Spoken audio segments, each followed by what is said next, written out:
ज्ञान और पाठ्यक्रम पढ़ रहे हैं। ज्ञान और पाठ्यक्रम में इससे पहले हमने जैसे ज्ञान प्राप्ति के स्रोत के बारे में हम पढ़ रहे थे।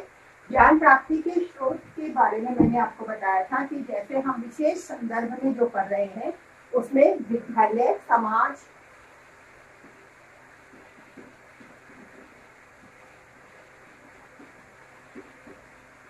संस्कृति और आधुनिकता वो भी है। तो एक तरह से विद्यालय हमने पढ़ लिया है, संस्कृति और आधुनिकता और समाज ये भी पढ़ना बाकी है। आधुनिकता के संदर्भ में तो आज समाज के संदर्भ में ज्ञान प्राप्ति के जो स्रोत है उन्हें पढ़ेंगे। ज्ञान प्राप्ति के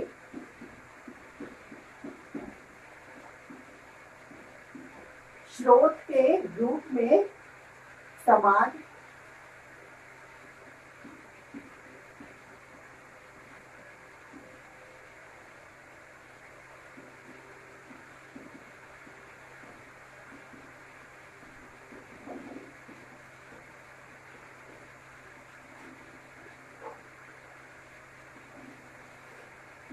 अब जैसे ज्ञान प्राप्ति के स्रोत के रूप में जब हम समाज को पढ़ रहे हैं तो सबसे पहले जैसे इसमें हम ये जान लेंगे कि समाज क्या है। जैसे कि पहले हमने विद्यालय पढ़ा था तो विद्यालय को संपूर्ण रूप से जानकर फिर उसके जो ज्ञान प्राप्ति के रूप में जो उसकी मुख्य भूमिका है उसको हमने पढ़ा था, किस तरह से उसकी आवश्यकता होती है, क्या उसके कार्य होते हैं। ठीक इसी तरह से अब ज्ञान प्राप्ति के स्रोत के रूप में हम समाज को पढ़ेंगे। तो जैसे कि सामान्य रूप से विद्यालय को भी सभी जानते हैं कि विद्यालय क्या होता है, इसी तरह से मैंने विस्तृत रूप से बता भी दिया है। तो इसी तरह से अब हमें ये भी जानना है कि समाज क्या है। तो एक तरह से बहुत सामान्य रूप से हमने कह सकते हैं कि व्यक्तियों का समूह है, परिवारों का समूह है, सब लोग कुछ लोग मिलकर जहाँ रहते हैं तो उसे हम समाज कह सकते हैं। सामान्य रूप से यही बात है। जो मनुष्य है वह सामाजिक प्राणी है क्योंकि वह समाज में रहता है, उसकी जरूरतें हैं, उसकी आवश्यकताएं हैं। वह अकेला अपनी समस्त आवश्यकताओं की पूर्ति नहीं कर सकता। उसे अपनी किसी न किसी आवश्यकता के लिए किसी न किसी दूसरे व्यक्ति पर या समुदाय पर, समाज पर निर्भर रहना पड़ता है।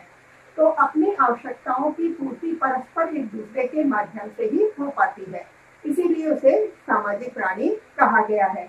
इसी तरह से जैसे जो मनुष्य है, एक तरह से हम कहीं बात करें कि जैसे उसका संबंध परिवार से होता है, परिवार के साथ ही जिस तरह से वह समाज से पारस्परिक रूप में जुड़ा होता है, जैसे कि अभी मैंने बताया आवश्यकताओं से भी जुड़ा होता है। उसके कई जैसे परिवार के अपने धर्म भी होते हैं, अपनी संस्कृति होती है, अपनी रीति होती है, अपनी परंपराएं होती हैं। तो बहुत सारी चीजें हैं जिनसे वह आपस में एक दूसरे से जुड़े होते हैं। तो उन्हीं के रूप में एक तरह से ये समाज होता है। तो वही उस समाज से इन सब के बारे में जानकारी प्राप्त करना, उनके बारे में ज्ञान प्राप्त होना, इससे होता है, एक तरह से समाज से होता है। तो इस तरह से ज्ञान प्राप्ति का एक मुख्य स्रोत, जैसे विद्यालय को हमने पढ़ा था, इसी तरह से एक मुख्य स्रोत के रूप में समाज भी होता है। तो हमें समाज को भी एक तरह से ज्ञान प्राप्ति के मुख्य स्रोत के रूप में पढ़ना होता है। जैसे एक विद्यालय ज्ञान प्राप्ति का मुख्य अभिकरण है, इसी तरह से अभिकरण से अर्थ साधन से है, तो इसी तरह से ज्ञान प्राप्ति का एक प्रभावशाली अभिकरण समाज भी होता है। इसी तरह से जैसे हम कहें कि जैसे जो समाज में शिक्षा का जो आधार है, शिक्षा भी प्रभावशाली रूप से एक तरह से ये या कहें कि जैसे समाज से प्रभावित होती है, क्योंकि इससे पहले वाले उन वीडियोज में भी मैंने बताया है कि किस तरह से जो शिक्षा है वो आधारित होती है समाज पर। एक तरह से हम ये बात करें कि जैसे उसके अपने मूल्य होते हैं, अपने आदर्श होते हैं, उसकी अपनी आकांक्षाएं होती हैं। तो उन सबकी प्राप्ति के लिए किस प्रकार शिक्षा से समाज जुड़ा होता है और समाज अपनी आवश्यकताओं, अपेक्षाओं, मूल्यों की प्राप्ति शिक्षा के माध्यम से ही करता है। तो एक तरह से इस तरह से मुख्य रूप से ज्ञान प्राप्ति का जो स्रोत है उसे समाज बताया है। समाज के परिवर्तनों की स्कूलों और इनके जो भी शैक्षणिक कार्यक्रम है उनमें अंतरक्रिया होना भी आवश्यक है, क्योंकि जैसे जो भी शैक्षिक कार्यक्रम विद्यालय में होते हैं और समाज से जुड़े होने के कारण जो उनके मध्य अंतरक्रिया है वह होना आवश्यक है। इसीलिए जैसे आपने ध्यान दिया होगा कि विद्यालय में भी विद्यालय के अभिभावक समिति जैसे बनाई जाती है, अभिभावकों का भी किसी न किसी माध्यम से विद्यालय में कहीं ना कहीं हस्तक्षेप रखा जाता है। कुछ समिति की कुछ बैठकें भी होती हैं, किस तरह से उनके निर्णय को भी आधार लिया जाता है, कहीं ना कहीं कैसे भी जैसे उनसे जो उनकी समस्याएं होती हैं उनको किस प्रकार दूर करना है, इस तरह से समाज में जो समाज की अपेक्षाएं हैं वो विद्यालय के माध्यम से किस प्रकार पूरी होनी है, तो इस तरह के निर्णय भी उसमें लिए जाते हैं। तो इस तरह से ये कह सकते हैं कि एक तरह से जो सारी प्रक्रिया है जो स्कूल है तो उसमें समाज और स्कूल के मध्य जो अंतरक्रिया है उसको मुख्य आधार माना गया है। जो समाज जो चाहता है, जो उसकी अपेक्षाएं हैं, तो उनको पूरे करना या उन प्रसारित करना, उनका प्रसारण करना, उनका संरक्षण करना एक तरह से विद्यालय का दायित्व होता है, उन्हें स्वीकार करना होता है। समाज जिन मूल्यों का सृजन करना चाहता है, जिन मूल्यों की प्राप्ति करना चाहता है, तो उन मूल्यों के सृजन का कार्य भी जैसे विद्यालय का हो जाता है। तो विद्यालय समाज के माध्यम से उन मूल्यों की प्राप्ति करने में ज्ञान का एक तरह से कहें कि जैसे विद्यार्थियों को उन मूल्यों की प्राप्ति करवाने में सहयोग करता है। तो इस दृष्टि से जो समाज है वह मुख्य ज्ञान के स्रोत के रूप में माना जाता है।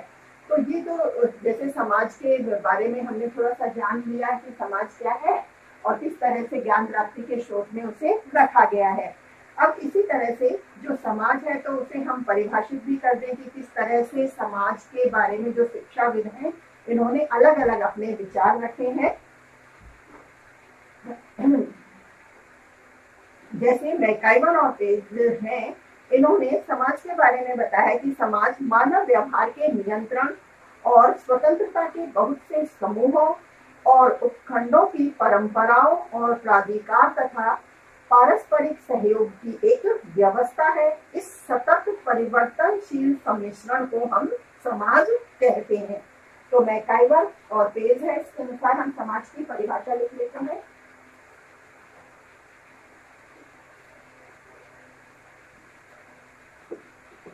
मैकाइवर और पेज पहले जैसे हेडिंग डाल देंगे समाज की परिभाषाएं।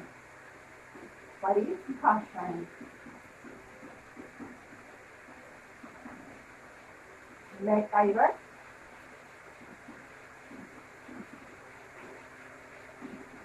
व पेज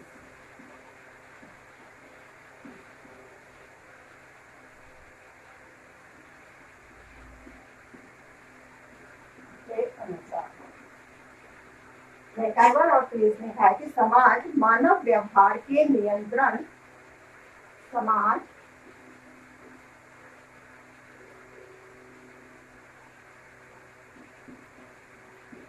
मानव व्यवहार के नियंत्रण, मानव व्यवहार के नियंत्रण और स्वतंत्रता के बहुत से समूहों और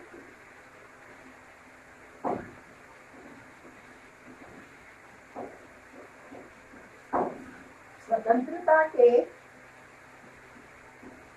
बहुत से समूहों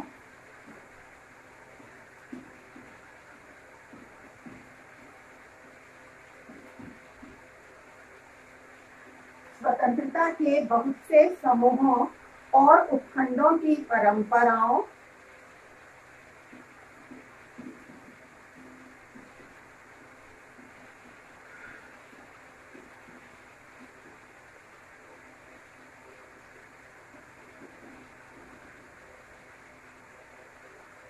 उपखंडों की परंपराओं और प्राधिकार तथा पारस्परिक सहयोग की और प्राधिकार और पारस्परिक सहयोग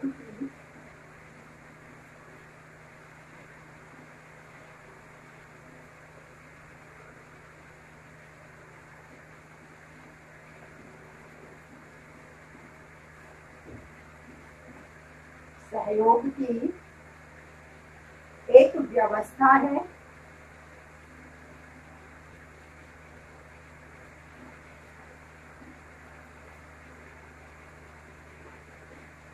सहयोग की एक व्यवस्था है। इस सतत परिवर्तनशील सम्मिश्रण को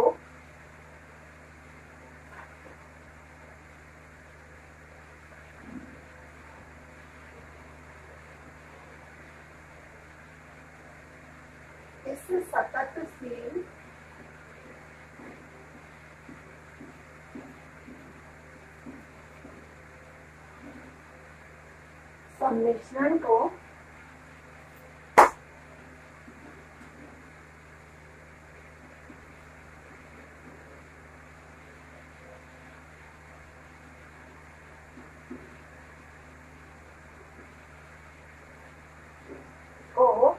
हम समाज कहते हैं।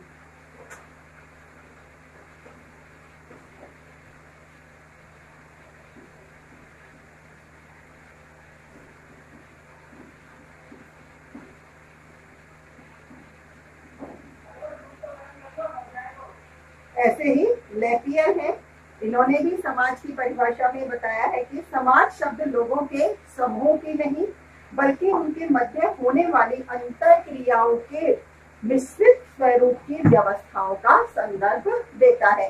इन्होंने बताया कि जैसे समाज है वह केवल लोगों के समूह को नहीं बताकर उनके मध्य होने वाली जो अंतर क्रियाएं हैं और किस प्रकार वो हो रही हैं, क्या उनके प्रभाव है, उनके स्वरूप की जो व्यवस्था है उसे समाज कहते हैं या उनके संदर्भ को व्यक्त करता है, वही समाज है।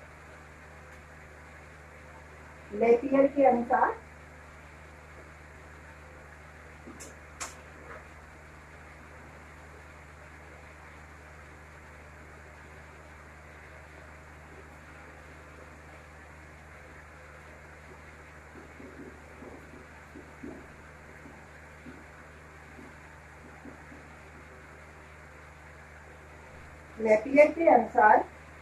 समाज शब्द लोगों के समूह को नहीं, समाज शब्द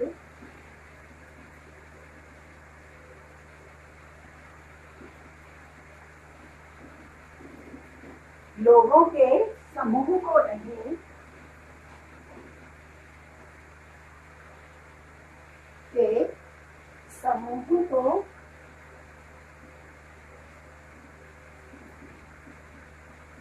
नहीं बल्कि उनके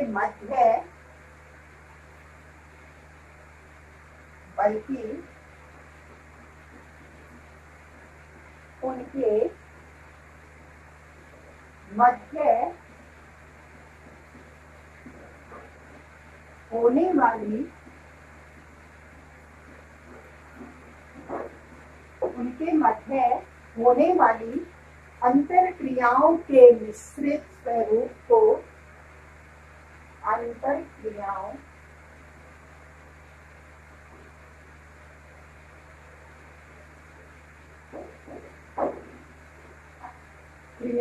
के मिश्रित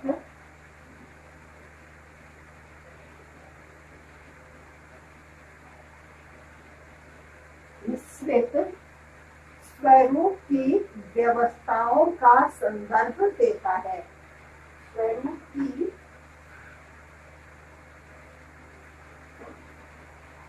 व्यवस्थाओं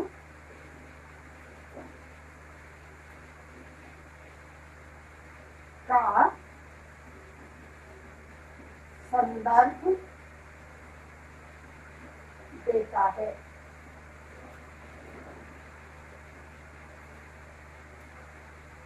जैसे इन्होंने समाज को एक तरह से जो उनके मध्य व्यक्ति हैं उनके समूह के मध्य होने वाली जो अंतः क्रियाएं हैं उनकी जो व्यवस्थाएं हैं उन्हें समाज कहना उचित माना है, न कि केवल व्यक्तियों के समूह को।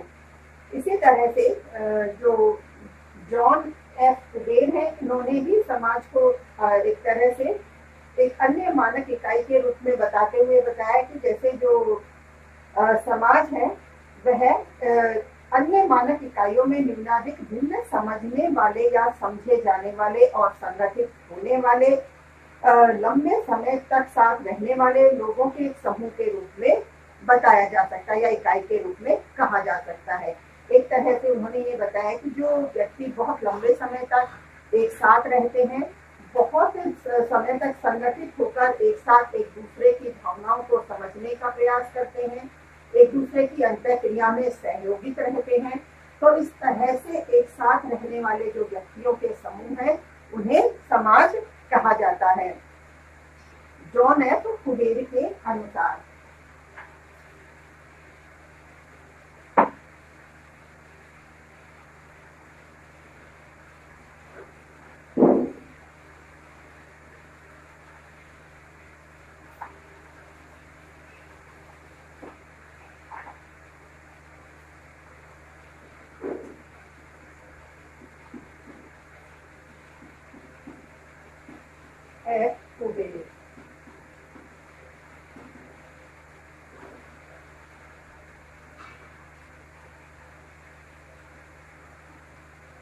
समाज की परिभाषा अन्य मानक इकाइयों में समाज की परिभाषा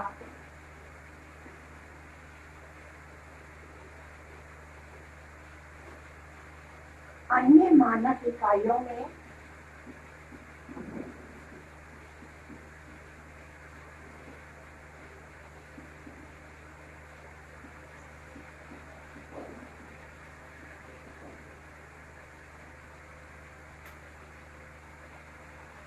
न्यूनाधिक भिन्न समझने वाले या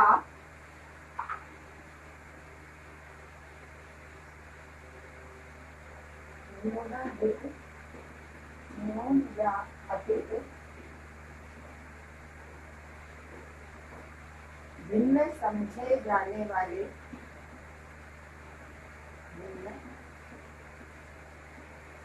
समझने वाले या समझे जाने वाले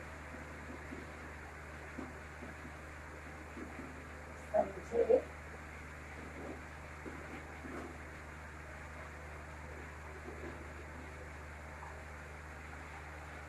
जाने वाले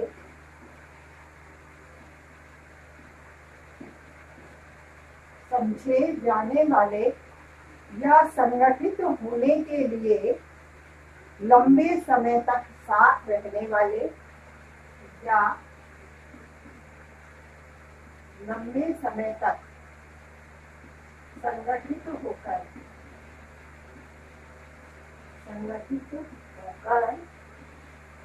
लंबे समय तक साथ रहने वाले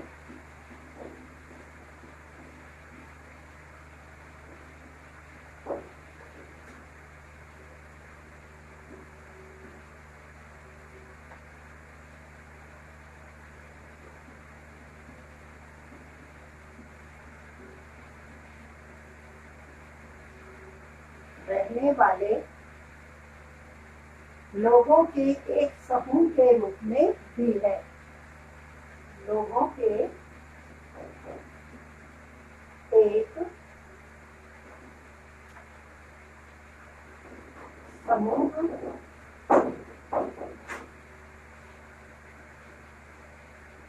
के रूप में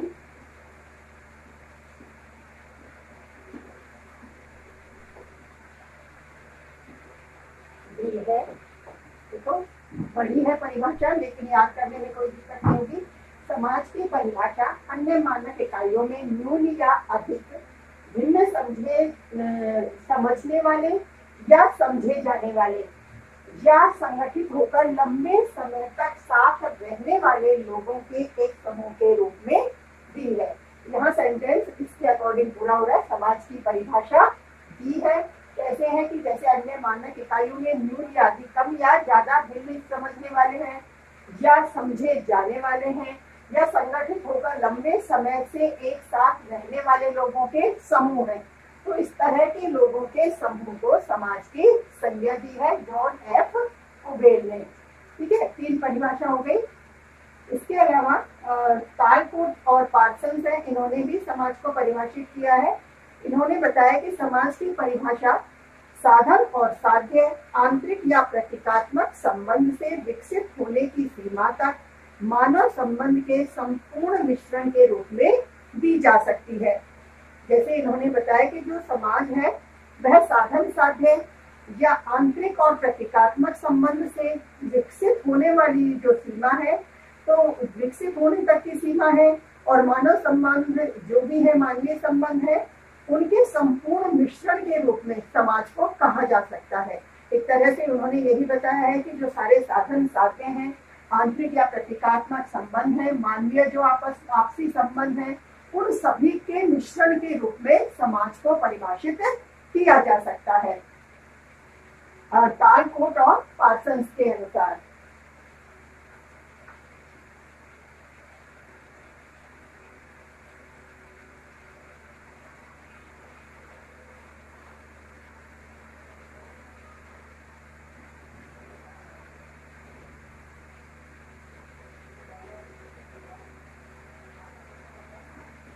टालकोट और पार्सन्स के अनुसार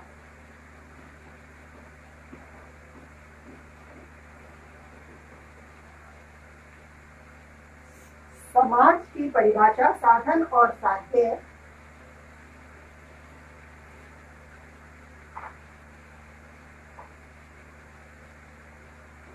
समाज की परिभाषा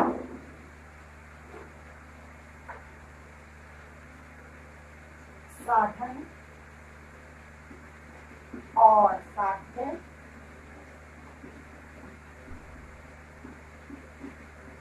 आंतरिक और प्रतीकात्मक संबंध से,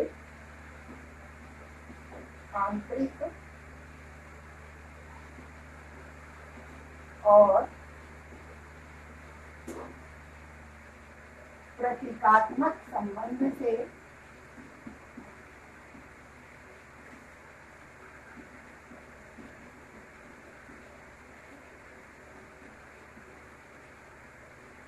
आंतरिक और प्रतीकात्मक संबंध से विकसित होने की सीमा तक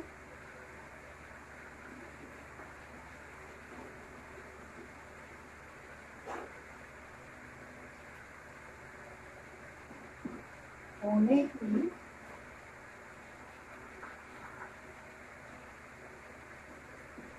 सीमा तक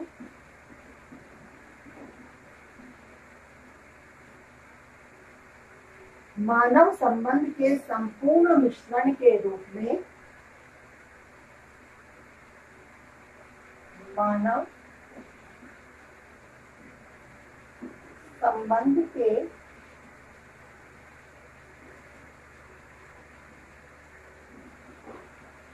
संपूर्ण मिश्रण के रूप में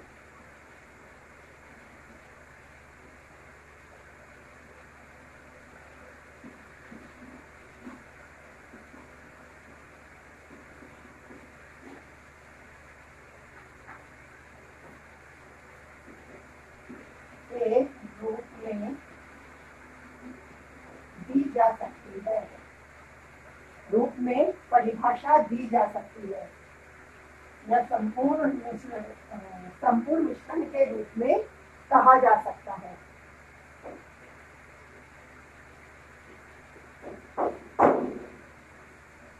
जा सकता है।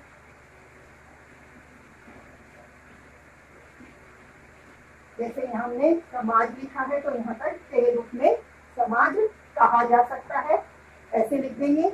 या जैसे हम यहाँ लिखते हैं समाज की परिभाषा, तो यहाँ सेंटेंस इस तरह से अंत हो जाता है, सेंटेंस का के रूप में दी जा सकती है। जैसे देखो, समाज साधन और साध्य, आंतरिक और प्रतीकात्मक संबंध से विकसित होने की सीमा तक मानव संबंध के संपूर्ण मिश्रण के रूप में अगर परिभाषा देख रहे हैं तो परिभाषा दी जा सकती है। खाली समाज ही लिखा है हमने, तो समाज साधन और साध्य आंतरिक और प्रतीकात्मक संबंध से विकसित होने की सीमा तक मानव संबंध के संपूर्ण मिश्रण के रूप में कहा जा सकता है। इस तरह से समाज को परिभाषित किया गया है।